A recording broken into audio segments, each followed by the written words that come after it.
అల్లూరి సీతారామరాజు జిల్లా ముంచింగిపుట్టు మండలం లక్ష్మీపురం పంచాయతీ కర్లాపదార్ వద్ద మచ్చిగడ్డ ఉధృతంగా ప్రవహించడంతో అక్కడి వాసులు తీవ్రంగా ఇబ్బందులు ఎదుర్కొంటున్నారు. గత కొద్ది రోజులుగా ఎడతెరిపి లేని వర్షాలకు ఈ వాగు పూర్తి స్థాయిలో పొంగి ప్రవహిస్తోంది.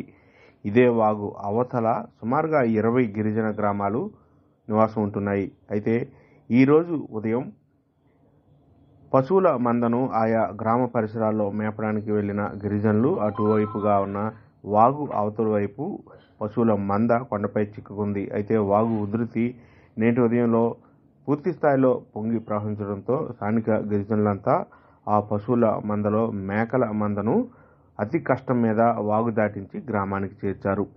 ప్రతి ఏటా వర్షాకాలంలో ఈ వాగు అవతల ఉన్న గ్రామాల పరిస్థితి మరింత దయనీయ స్థితిలో ఉంటుందంటూ స్థానికులు తెలియజేస్తున్నారు.